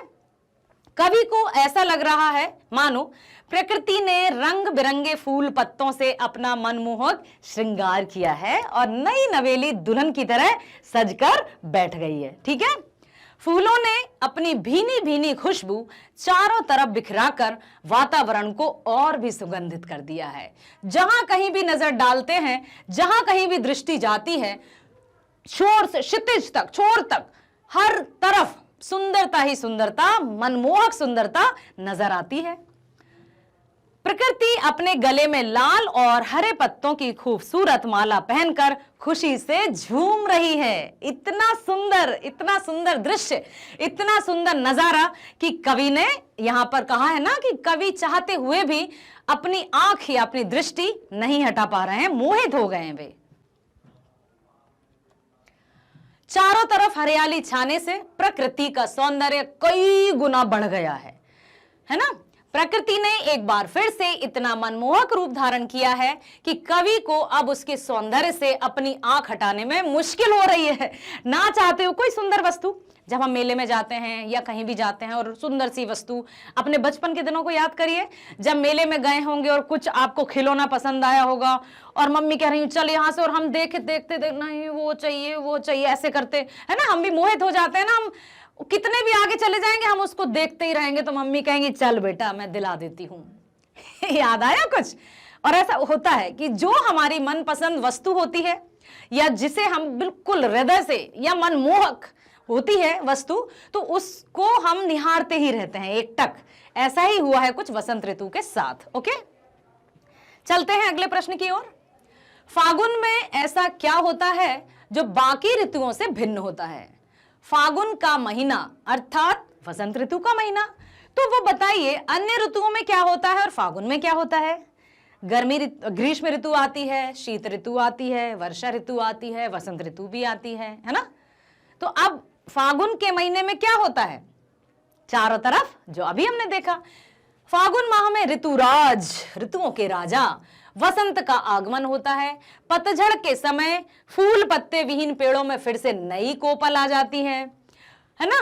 बाग बगीचों में अनेक प्रकार के फूल खिलने लगते हैं और उन फूलों की खुशबू से सारा वातावरण महक उठता है। प्रकृति की सुंदरता उस समय देखने लायक होती है। आया समझ में? इसलिए फागुन की जो ऋतु है वो सबसे सुंदर है, सबसे खूबसूरत है, अन्य ऋतुओं से सुंदर है, इसलिए ऋतुराज कहा है वसंत को। अगला प्रश्न, इन कविताओं के आधार पर निराला जी के काव्य शिल्प की विशेषताएं लिखिए। बताइए, ये कविता आपने सुनी, ये कविता आपने देखी है ना, और भावार्थ भी सुना, व्याख्या भी सुनी, अभी प्रश्नोत्तर भी हम कर रहे हैं। तो आप ये बताइए कि निराला जी की रचनाओं में आपको क्या अलग दिखा, कैसी लगी आपको इनकी रचनाएं, किस तरह की शब्दावली का प्रयोग करते हैं, भाषा शैली कैसी है? हाँ, अच्छा लग रहा है, अरे वाह, वेरी नाइस। उत्साह और अट नहीं रही है, दोनों ही कविताओं में मानवीकरण अलंकार है। एंड आई होप कि अब आपको अलंकार में कोई डाउट नहीं होंगे, नहीं है ना? अलंकार एकदम क्रिस्टल क्लियर हो गए हैं, सभी को हो गए हैं, वेरी नाइस। उत्साह कविता में उन्होंने बादल का मानवीकरण कर उसे गरज गरज कर बरसने को कहा है। दूसरी कविता अट नहीं रही है में फागुन माह का मानवीकरण कर उसकी सुंदरता का बखान किया है। ठीक है, उत्साह में बादलों के लिए मानवीकरण कहा है कि काले काले घुंघराले बालों की तरह हैं, गरजो, तो मानवीकरण हुआ। वहीं दूसरी तरफ अट नहीं रही में उन्होंने सौंदर्य का वर्णन किया है, तो यहां भी मानवीकरण अलंकार हुआ। ओके, कविता में अनुप्रास, रूपक, यमक, उपमा आदि अलंकारों का शानदार तरीके से प्रयोग किया गया है कवि निराला ने। ठीक है, कविता को लयबद्ध कर गीत शैली में लिखा गया है। लयबद्धता है, राइमिंग्स है ना, ऐसा नहीं कि कहीं भी कोई सा शब्द जा रहा है और हम पढ़े जा रहे हैं। लयात्मकता है।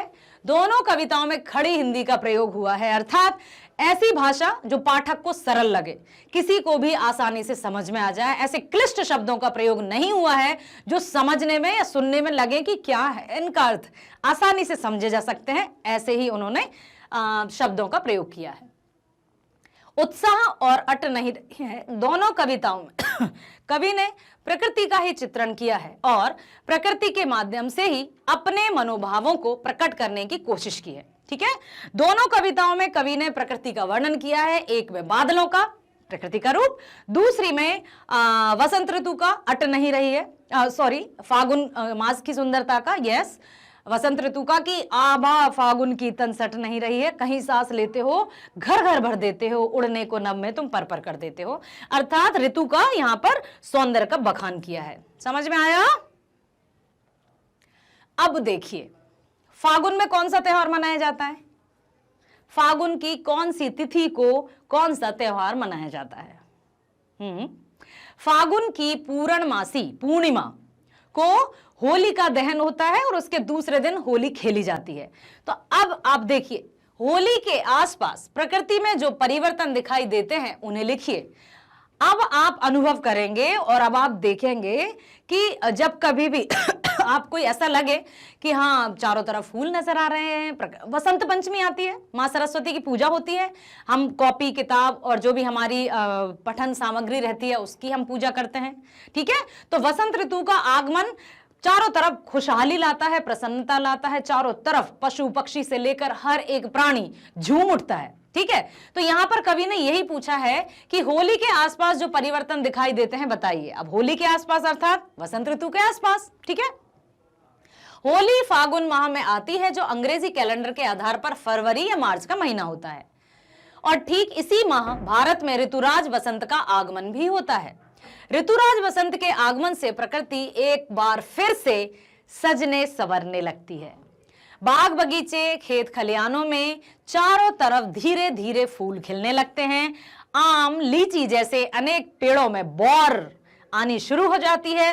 गुनगुन करते भौरे एक फूल से दूसरे फूल पर मंडराने लगते हैं। ठीक है, अब देखिए, सजने समनने लगती है, देख लिया आपने। ऋतुराज वसंत का आगमन होता है, खेत खलियानों में चारों तरफ हरियाली ही हरियाली छा जाती है। अंग्रेजी कैलेंडर के अनुसार जो वसंत ऋतु है या होली का महीना है वो कब आता है? होली का त्योहार फरवरी से या मार्च में। क्या आपको हिंदी महीनों के नाम आते हैं? हिंदी में 12 महीनों के नाम आपको आते हैं? चलिए मैं बता देती हूं, याद रखिएगा, और जब कभी भूल जाएं फिर से अपने इस वीडियो को ओपन कीजिएगा और फिर से सुन लीजिएगा, और हो सके तो अपनी कॉपी में नोट कर लीजिएगा, आंसर जो अपनी रहती है ना नोटबुक, उसमें नोट कर लीजिएगा। देखिए, हिंदी कैलेंडर के अनुसार पहला जो महीना होता है वो चैत्र का रहता है, ठीक है। चैत्र, वैशाख, ज्येष्ठ, आषाढ़, श्रावण, भादो, क्वार, कार्तिक, अगहन, पूस, ठीक है, पौष होता है वो, ठीक है। तो कितने 12 महीने हो जाएंगे? कितने हो जाएंगे? देखो, चैत्र, वैशाख, जेठ, आषाढ़, सावन, भादो, क्वार, कार्तिक, अगहन, पूस, माघ और फिर से फागुन, और फागुन के बाद आ जाता है चैत्र। ठीक है, लिखूं? लिखकर बताऊं? ओके, देखो अपन लिखते हैं। अब मैं आपको लिखकर बताती हूं। सबसे पहले होता है चैत्र, ठीक है, फिर आता है वैशाख,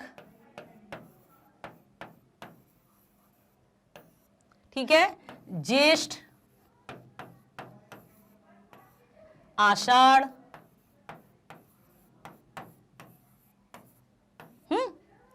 सावन, श्रावण भी कहते हैं इसको, सावन भी कहते हैं, भादो या भाद्र, चैत्र, वैशाख, जेठ, आषाढ़, सावन, भादो, क्वार, कार्तिक, अगहन, पूष, माघ और फागुन, ठीक है।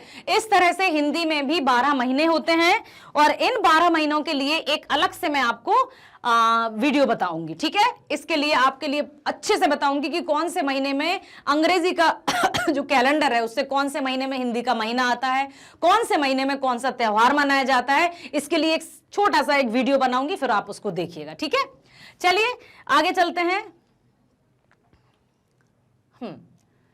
पेड़ हरे, लाल व पीले रंग के पत्तों से लदने शुरू हो जाते हैं। काफी लंबी ठिठुरन भरी ठंड के बाद इस माह धरती का तापमान धीरे धीरे बढ़ने लगता है। ना तो अधिक ठंड होती है, ना ही गर्मी होती है, ना तो आंधी तूफान चलते हैं, और ना ही एकदम ऐसा रहता है कि अब क्या करें, हवा ही नहीं चल रही है।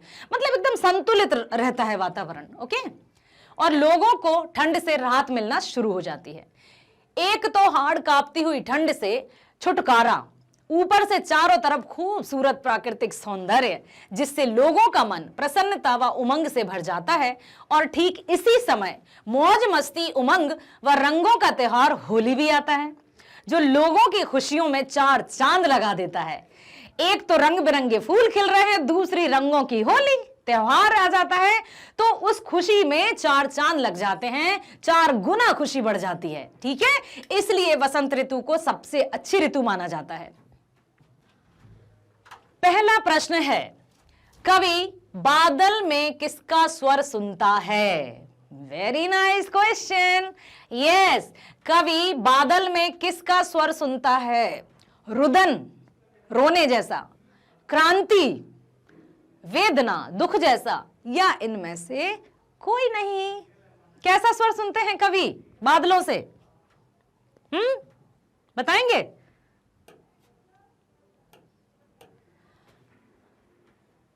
देखिए, कवि रुदन, क्रांति, वेदना, ओके। आपने कहा क्रांति, अरे वाह देखते हैं भाई, very nice, well tried, well done, very nice, बहुत बढ़िया जवाब दिया आपने। अगले प्रश्न की तरफ हम चलते हैं। प्रश्न है, किस महीने में चारों तरफ हरियाली छा जाती है? अरे वाह, इतने जल्दी उत्तर मिला, फागुन के महीने में। Very nice, okay, let me check, very nice, very nice, well done बेटा। अगला प्रश्न, कवि के अनुसार किसके केश सुंदर, काले और घुंघराले हैं? केश मीन समझते हैं, केश, बाल। किसके केश सुंदर और घुंघराले हैं? प्रेयसी के, प्रेयसी मीन्स प्रेमिका, बालक के, धरती के, या किसी के नहीं? कवि ने बादलों की तुलना किससे की थी? प्रेयसी के बालों से, बालक के बालों से, धरती के कुछ बालों से, या पेड़ पौधों से, या इनमें से कोई नहीं? ओके, बालक के। चलिए चेक करते हैं। वेरी वेल डन, अपने लिए क्लैपिंग कर लीजिए, क्लैप फॉर योरसेल्फ। बहुत बढ़िया, वेरी नाइस। अगला प्रश्न है, कविता में जल का बरसना किसका प्रतीक है? अच्छा, बहुत बढ़िया, अच्छे से सोच समझ कर उत्तर दीजिएगा कि जल का बरसना प्रतीक किसका है भाई? बारिश का, शांति और सुख की स्थापना का, प्यास बुझाने का, या कोई नहीं? बताइए। बारिश होना, ओके कर देती हूं भाई, आपकी बात मान जाती हूं। अच्छा, किसी ने कहा शांति और सुख की स्थापना, यह भी कहा किसी ने। चलिए ठीक है, मतलब इनमें से कोई नहीं तो होगा ही नहीं। अब इनमें से देखते हैं आपका कौन सा सही है। शांति और सुख की स्थापना, क्योंकि एक तरफ तो बादलों से आह्वान करते हैं कवि बरसने के लिए, दूसरी तरफ बादलों को क्रांतिकारी का प्रतीक भी माना गया है, जो कि पीड़ित जनों को के दुखों से निवारण करेंगे उनका। ठीक है, चलिए अगले प्रश्न की तरफ चलते हैं। तप्त धरा का सांकेतिक अर्थ क्या है? सूखी धरती, गर्म धरती, दुखों से पीड़ित धरती, या कुछ नहीं, या इनमें से कोई नहीं? तप्त धरा, गर्म, दुखों से पीड़ित। चेक करते हैं, देखना आप। क्या बात है, बड़ा अच्छा सुना है आपने, सही जवाब दिया आपने। चलिए आगे चलते हैं अगले प्रश्न की तरफ। कवि ने, अब बताइएगा, कवि ने निदाघ अर्थात भीषण गर्मी से किसकी ओर इशारा किया है? अधिक गर्मी, सांसारिक कष्ट, असफलता, या कोई नहीं? निदाघ के सकल जन, विश्व के निदाघ के सकल जन, है ना? तो क्या बताना चाहते हैं? भीषण गर्मी किसकी ओर इशारा कर रही है? वाह, क्या बात है बच्चों, सांसारिक कष्ट। ओके, देखते हैं। अरे वाह बच्चे, बहुत बढ़िया, वेरी नाइस, बिल्कुल सही जवाब। अगला प्रश्न, फागुन मास में कैसी हवाएं चलती हैं? शुष्क, नमी युक्त, मादक, या मंद मंद? शुष्क मीन सूखी साखी सी, ऐसे ही बिल्कुल गर्मी लगती है। नमी युक्त थोड़ी मॉइस्चर, ह्यूमिडिटी लेते हुए ह्यूमिड टाइप हो जाता है वातावरण। या मादक मतलब बहुत अच्छे, जिसमें पशु पक्षी भी बहुत अच्छा महसूस करते हैं, कुछ ऐसी। या बिल्कुल बहुत धीरे धीरे स्लोली एकदम, जिसमें गर्मी फील होती है। कैसी हवाएं चलती हैं? हाँ ओके, मादक हवाएं चलती हैं। ठीक है, देखते हैं। मादक हवाएं अर्थात समझ गए ना, जिसमें सबको बड़ा अच्छा लगे, हर तरफ सुकून हो, चैन हो, आराम हो। Okay, very nice. चलिए चलते हैं अगले प्रश्न की तरफ। कवि ने बादलों का आह्वान करते हुए उनसे क्या करने का आग्रह किया है? ना बरसने का, बरसने का, गरजने का, या कुछ नहीं? अरे वाह, रुको भाई, रुको रुको, बहुत सही, सबने सही जवाब दिया, गरजने का। Very nice. अगला प्रश्न है, बादल को कवि ने गरजने के लिए कहा है जिससे कि वातावरण में क्या हो जाए? जोश और क्रांति फैल सके, गर्मी समाप्त हो सके, बच्चे डर जाएं कि चुप रहो बादल गरज रहे हैं, ऐसा कुछ सुना है ना? चुप रहो, वो आ जाएगा, ये आ जाएगा, शेर आ जाएगा, तो बादल गरज रहे, चुपचाप सो जाओ सो जाओ, ऐसा कुछ? या इनमें से कुछ नहीं? बताइए। बताइए, I am waiting for your answer, जल्दी बताइए। ओके, ये ओके, गर्मी समाप्त हो सके, हाँ आपका अनुमान सही भी हो सकता है। ओके, ये दोनों नहीं है। चलिए देखते हैं। राइट आंसर इज ए, जोश और क्रांति फैल सके, क्योंकि बादलों का जो प्रतिरूप किसका माना है? बादलों को प्रतिरूप माना है क्रांतिकारियों का। ठीक है, तो यही इसका राइट आंसर है।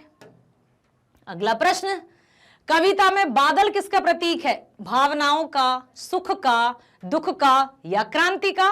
बिल्कुल, वेरी नाइस, बादल क्रांति का प्रतीक है। फागुन मास के कारण लोगों के चेहरे पर क्या है? मायूसी, डर, दुख, या खुशी?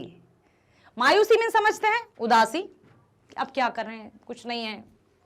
दूसरा है डर, डर लगता है। तीसरा है दुख और खुशी। क्या है बताइए? फागुन मास के कारण लोगों के चेहरों पर खुशी छा जाती है, क्योंकि प्यासी धरती को बारिश की बूंद से तृप्ति मिल जाती है। हर एक प्राणी जगत में जो त्राही त्राही मची रहती है उससे शांति मिल जाती है ना? क्या बात है, मेरे बच्चे बहुत प्यारे हैं, बहुत प्यारे हैं, ऐसे ही बने रहिए मैग्नेट ब्रेन्स पर। चलिए आगे चलते हैं। धाराधर किसके लिए प्रयुक्त हुआ है? धाराधर, धाराधर जो धरती पर धरा है, रखा है, ऐसा लगता है कि धरती पर रखा है, अर्थात पृथ्वी, आकाश, समुद्र या बादल क्या हैं? इसमें आप बिल्कुल भी कंफ्यूज नहीं होंगे, आकाश और बादल में कंफ्यूज नहीं होंगे, क्योंकि बादलों की चर्चा इस पोयम में की गई है, इस कविता में की गई है, तो बिल्कुल आप बादल लिख दीजिएगा और आपका सही जवाब होगा। ओके, अगला प्रश्न, बादल अपनी गर्जन तर्जन से किसे घेर लेता है? समुद्र को, पृथ्वी को, आकाश को? एक पंक्ति थी, घेर घेर घोर गगन धाराधरो, घेर घेर घोर गगन। गगन अर्थात क्या होता है बताइए इसमें से? गगन किसका पर्यायवाची है? ओके, आपने कहा आकाश का, तो कहीं उत्तर यही तो नहीं? Let me check. बहुत सही, ये हुई ना बात। सुनते रहिए अच्छे से बिल्कुल, और सही सही जानकारी भी प्राप्त करते जाइए। वेरी गुड बेटा, बहुत बढ़िया। अगला प्रश्न है कविता। अभी हमने उत्साह का देखा, अब अट नहीं रही के प्रश्न आ गए। कविता अट नहीं रही है में किस ऋतु के प्राकृतिक सौंदर्य का वर्णन या चित्रण किया गया है? ग्रीष्म ऋतु, वर्षा ऋतु, शरद ऋतु या वसंत ऋतु? कितने जल्दी उत्तर आया, वसंत ऋतु। Very nice. चलिए वसंत ऋतु का वर्णन किया है। बादल को किसके समान बताया है? काले घुंघराले बालों के समान, प्रेम के समान, नदियों के समान या रुई के समान? अब फिर कंफ्यूजिंग आ गए हैं ऑप्शंस। और हमेशा एक बात ध्यान रखिएगा, जब भी ऑब्जेक्टिव टाइप या बहुविकल्पीय प्रश्न आते हैं, दो जो ऑप्शंस रहते हैं बेटा बहुत नियरेस्ट रहते हैं, उनमें भेद करना बहुत मुश्किल होता है कि अब सही आंसर कौन सा है। तो दोनों को सोच समझकर टिक करना है आपको। जब भी आपके सामने प्रश्न पत्र आएगा तो बड़े अच्छे से, पहले मैंने क्या बताया था प्रीवियस वीडियो में, कहा था ना कि सिर्फ सही के पीछे नहीं भागना है, हमें सबको देखना है। किसके समान बताया है? काले घुंघराले बालों के समान, प्रेम के समान, नदियों के समान और रुई के समान। अब हमने ये भी देखा था, ये भी देखा था, अब क्या करें हम? सबसे पहली पंक्ति में क्या था, उसके बाद क्या था, अब देखिए। तो हम फिर यहां ऐसा देखते हैं, कभी कभी आपने देखा होगा, आपने भी परीक्षाएं दी हैं कि दो ऑप्शंस समान हो जाते हैं, होता है कभी कभी।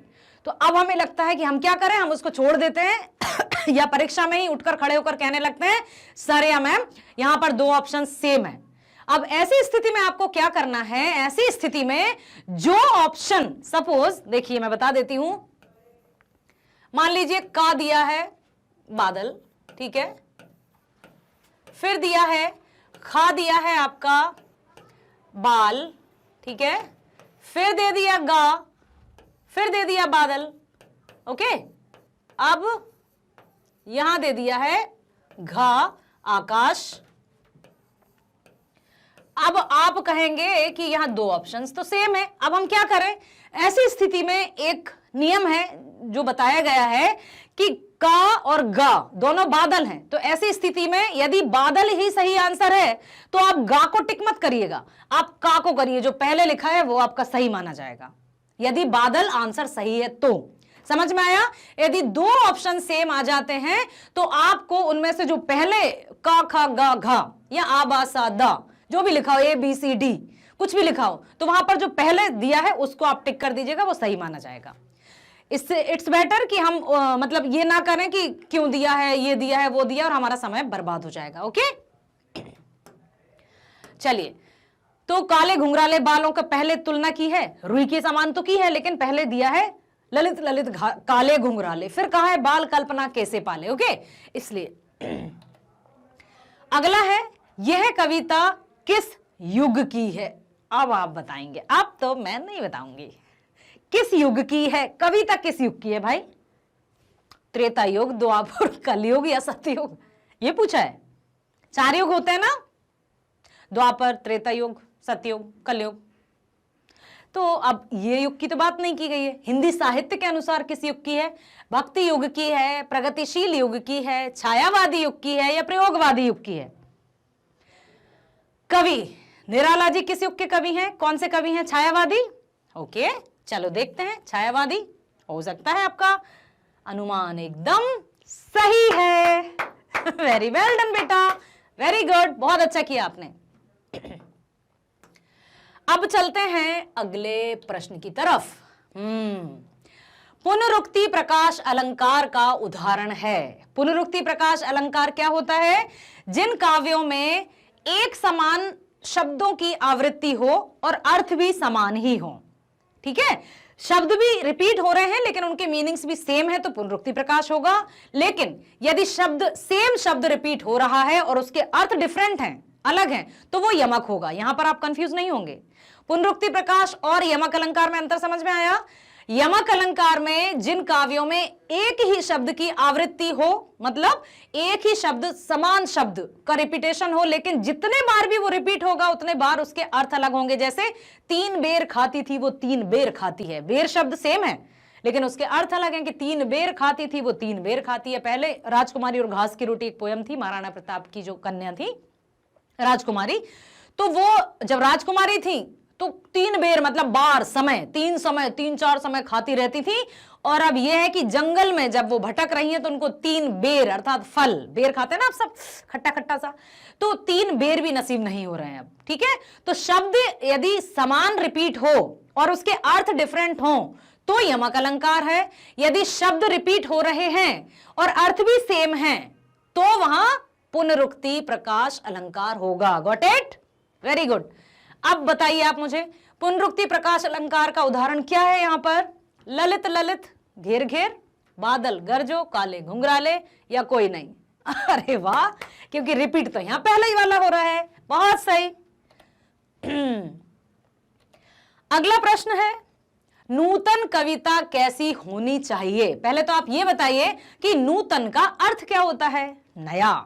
ठीक है, प्रेम की कविता होनी चाहिए, नव जीवन चेतना का संचार करने वाली कविता होनी चाहिए, बादल गरजने वाली होनी चाहिए, समस्या सुलझाने वाली होनी चाहिए। भाई नई कविता या नूतन कविता कैसी होनी चाहिए? जो हर एक मन को जागृत कर दे, हर एक मन को झंकृत कर दे, हर एक मन को उत्साहित कर दे। वो कैसी कविता होनी चाहिए? प्रेम की? जरूरी तो नहीं है। नव जीवन चेतना का संचार करने वाली, यही लग रहा है आपको? देखते हैं।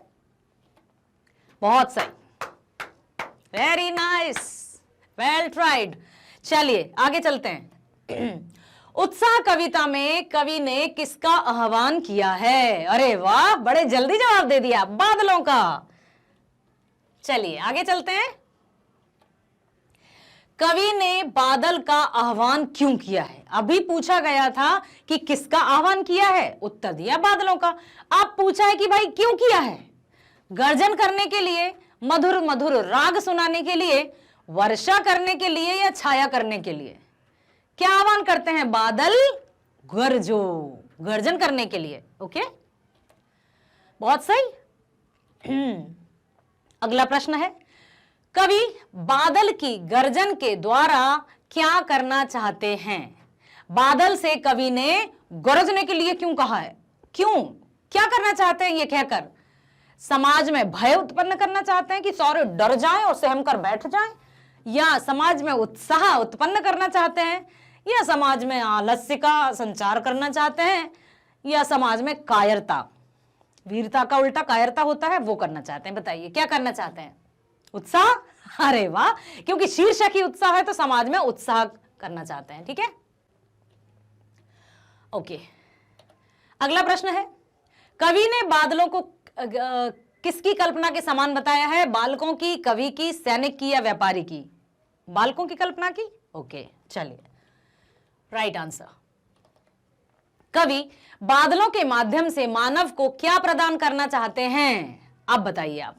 धन, बादलों के माध्यम से धन, लक्ष्मी की बरसात करने वाले हैं क्या?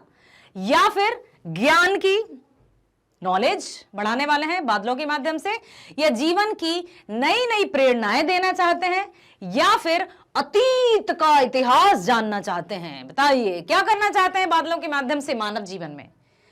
जीवन की नई नई प्रेरणाएं। बहुत सही, बहुत बढ़िया, बहुत अच्छे सुनते हैं आप। तो हमेशा एक्टिव लिसनर ही बने रहना है, पैसिव लिसनर नहीं बनना है। और प्लीज अच्छे से बैठकर बेटा, अच्छे से बैठकर पढ़ा करो। मैंने अभी बात कहा था ना कि जितने अच्छे से, जितनी एनर्जी के साथ, जितनी पॉजिटिविटी के साथ, जितनी रोचकता के साथ हम पढ़ते हैं या कोई भी वीडियो देखते हैं, तो वो 100% बिल्कुल यहां पर स्थिर हो जाता है, स्टेबल रहता है और हमारी मेमोरी में बहुत LTM में चला जाता है, लॉन्ग टर्म मेमोरी में चला जाता है, वो फिर हम भूलते नहीं हैं। और ये जो बातें हैं सिर्फ कविता में या प्रश्नोत्तर में या 10वीं की परीक्षाओं के लिए आवश्यक नहीं है, ये हमारे निजी जीवन पर आधारित हैं, हमारी जो लाइफस्टाइल है उस पर आधारित हैं। ये सारी बातें जो भी आपके पाठ्यक्रम में शामिल की गई हैं वो हमारे वास्तविक अर्थात यथार्थ जीवन की परिभाषा है। तो अपने जीवन में ये अच्छे से उतारिए, इंप्लीमेंट करना शुरू कीजिए और आप स्वयं देखेंगे कि आपको स्वयं में परिवर्तन नजर आएगा। ठीक है, वेरी गुड, बहुत प्यारे बच्चे हैं आप लोग। आगे है प्रश्न, कवि ने बादलों के हृदय में कैसी छवि बताई है? बादलों के हृदय में कैसी छवि आ रही थी? सुनहरी, विद्युत की, पुष्प की या प्रातःकालीन छवि? विद्युत छवि, यस। अरे वाह, विद्युत छवि, कवि नवजीवन वाले, बहुत बढ़िया। अगला प्रश्न है, वज्र छिपा का अर्थ क्या है? वज्र ऋषि दधीचि की अस्थियों से बनाया गया एक शस्त्र जो देवताओं के राजा इंद्र के पास रहता था। ठीक है, बादलों में बिजली की कड़क छिपी है, बिल्कुल देखते हैं। बादलों में पत्थर छिपे हैं, बादलों में कठोरता छिपी है, या बादलों में ओले छिपे हैं? क्या बादलों में ओले छिपे रहते हैं? हाँ, गिरते तो ऊपर से ही हैं, हो सकता है बादलों में ओले छिपे होते हो। क्या बादलों में कठोरता छिपी है? कड़क एकदम खटर, ऐसा बिल्कुल कठोरता है। बादलों में पत्थर भी छिपे हैं क्या? या बादलों में बिजली की कड़क छिपी है? वज्र छिपा नूतन कविता, फिर जल से भर दो बादल गरजो। यस, का is the right answer, very good. Next है, कवि के अनुसार कौन व्याकुल थे? व्याकुल कौन कौन थे? विश्व के निदाक के सकल जन, हर एक प्राणी अर्थात जिसमें भी प्राण रहते हैं, चाहे वो पेड़, पशु, पक्षी, जीव, जंतु, कुछ भी हो, सब लोग व्याकुल थे। संसार के लोग, अमीर लोग, गरीब लोग, बच्चे लोग, संसार के लोग, सब लोग। ठीक है, बहुत बढ़िया। अगला, विश्व के जन क्यों व्याकुल एवं परेशान थे? भूख के कारण, बीमारी के कारण, प्रियजनों से दूर जाने के कारण, या भयंकर गर्मी के कारण?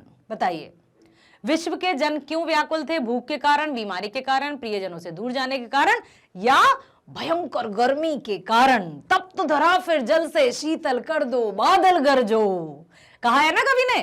तो क्यों उदास थे? भयंकर गर्मी के कारण। गर्मी से त्राही त्राही मच गई थी, एक एक बूंद के लिए हर प्राणी जन तरस रहा था। तभी कवि ने बादलों से प्रार्थना की, बादलों को बुलाया, बादलों का आह्वान किया कि बादल गरजो, आइए घेर घेर घोर गगन धाराधर हो, है ना। ठीक है, तो भयंकर गर्मी के कारण सभी परेशान थे, सभी व्याकुल थे, विकल विकल उन्मन थे। उन्मन याद आई पंक्ति? बहुत बढ़िया। अगला प्रश्न है, कवि बादलों से किस लिए प्रार्थना करता है? क्यों प्रार्थना की कवि ने? गर्जन करने के लिए, वर्षा करने के लिए, छाया करने के लिए, या अपना सुंदर रूप दिखाने के लिए? बादल गरजो, वेरी नाइस। वर्षा करने के लिए, गर्जना तो की लेकिन फिर उनकी वर्षा भी हुई। ठीक है, तप्त धरा का सांकेतिक अर्थ क्या है? तपी हुई पृथ्वी, आग में जलती हुई पृथ्वी, सांसारिक दुखों से पीड़ित पृथ्वी, या गर्म रेत वाली धरा? बताइए, तपी हुई, आग में जलती हुई, सांसारिक दुखों से पीड़ित। ओके, सांसारिक दुखों से पीड़ित, वेरी नाइस। अगला प्रश्न है, अट नहीं रही है कविता के कवि का नाम बताइए। उत्साह अट नहीं रही है कविता किसने लिखी है? ये सूर्यकांत त्रिपाठी निराला जी, जो कि छायावाद के आधार स्तंभ माने जाते हैं। ठीक है, अट नहीं रही कविता में कवि ने किस मास का वर्णन किया है? फागुन मास का। ओके, बहुत बढ़िया, आप लोग बड़े अच्छे उत्तर दे रहे हैं। कवि के अनुसार क्या अट नहीं रही है? फागुन की प्राकृतिक छटा, धूप, प्रसन्नता या सुगंध? तो प्राकृतिक छटा मतलब क्या नहीं समा रहा है, किसकी सुंदरता नहीं समा रही है? हाँ, फागुन की प्राकृतिक छटा। ठीक है, बहुत सही जवाब। अगला प्रश्न है, कवि के अनुसार घर घर में क्या भर जाता है? घर घर बताइए। कहीं सांस लेते हो घर घर भर देते हो, उड़ने को नभ में तुम पर पर कर देते हो। धुआं, जल, फागुन मास की शोभा या वर्षा का पानी? क्या भर गया घर में?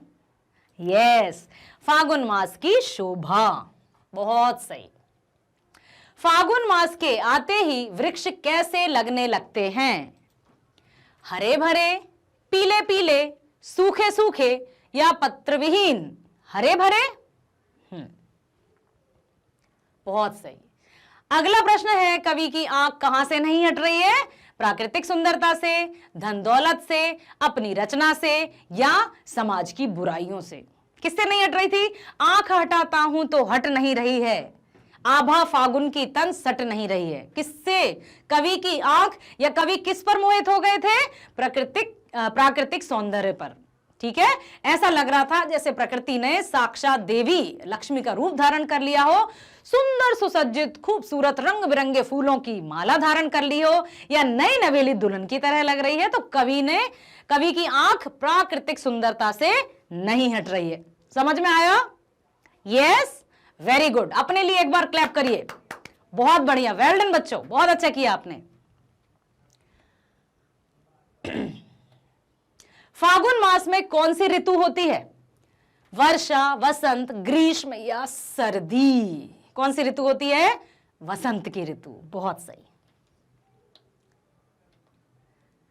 सभी लोग, एक सेकंड देखिए, फागुन मास में छोटी छोटी सी, अभी हमने चर्चा की थी ना कि ना अधिक सर्दी, ना अधिक ठंड, ना अधिक गर्मी, ऐसी। तो वसंत ऋतु तो होती है, लेकिन फागुन मास में ऋतु, 4 ऋतुएं होती ना, ग्रीष्म, शीत, वर्षा, है ना, होती है ना। तो इसमें हमें सर्दी, शीत ऋतु अर्थात सर्दी की ऋतु। ठीक है, नेक्स्ट क्वेश्चन है, सभी लोग, खाली स्थान दिया है, से दुखी हैं। वर्षा होने के कारण, जल भराव के कारण, सर्दी के कारण या गर्मी के ताप के कारण? किससे दुखी थे? किससे दुखी थे बताइए?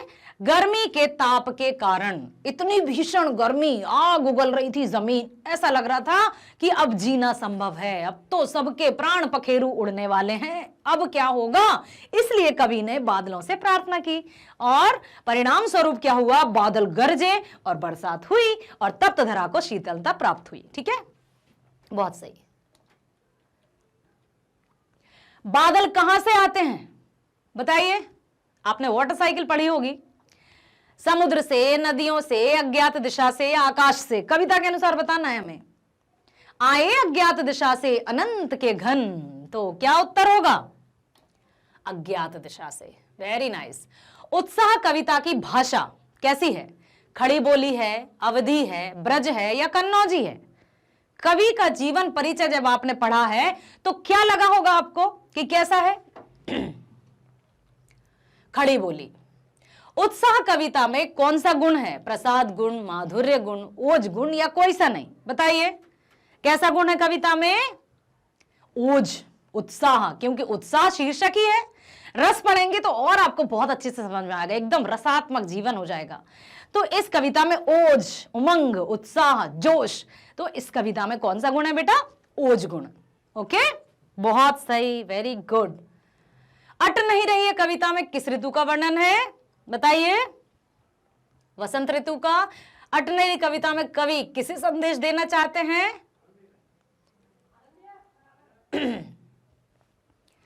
फिर है, उड़ने को नभ में तुम पर पर कर देते हो, इस पंक्ति में कौन सा अलंकार है? पर पर कर देते हो, पर पर, श्लेष, यमक, रूपक या उपमा? उड़ने को नभ में तुम पर पर कर देते हो, बताइए जल्दी। ओके, यमक, क्योंकि यहां पर दोनों पर का अर्थ अलग अलग है। ओके, कवि का प्रिय घर को किस प्रकार सुगंध से भर देता है? धूप बत्ती जलाकर, सुगंधिम पुष्टि वर्धनम उर्वारुकमेव वंदनान मृत्युर्मोक्षयमामृतात्, या फूल खिलाकर, या अपनी श्वास से, अपने विचारों से? तो अपनी श्वास से अर्थात हवा से। चारों ओर किसका सौंदर्य व्याप्त है? पहाड़ों का, झरनों का, प्रकृति का, या किसी का नहीं? बताइए किसका है बेटा? प्रकृति का। आपने इतने अच्छे से सुना, इतने अच्छे से समझा और साथ ही साथ उत्तर भी दिए। इसी तरह से मैग्नेट ब्रेन से जुड़े रहिए। और एक और खुशखबरी, बहुत ही बड़ी खुशखबरी कि मैग्नेट ब्रेन्स लेकर आया है 6 to 12 ऑनलाइन स्कूल शिक्षा एकदम फ्री। ना केवल 1 या 2 या 3 सब्जेक्ट की ही फ्री शिक्षा, ना केवल 1, 2, 3 चैप्टर्स की ही फ्री शिक्षा, बल्कि पूरा संपूर्ण पाठ्यक्रम शामिल किया गया है इस शिक्षा के अंतर्गत। तो आप मैग्नेट ब्रेन्स के इस प्लेटफॉर्म पर आइए, लाइक कीजिए, चैनल को सब्सक्राइब कीजिए और शेयर करना मत भूलिए। आप अपने मित्रों से कहिए, अपने सहयोगियों से कहिए, अपने माता पिता से कहिए कि चैनल को, प्लेटफॉर्म को जरूर सब्सक्राइब करें और बने रहिए हमारे साथ। मिलते हैं नेक्स्ट वीडियो में, तब तक के लिए bye bye. Thank you so much.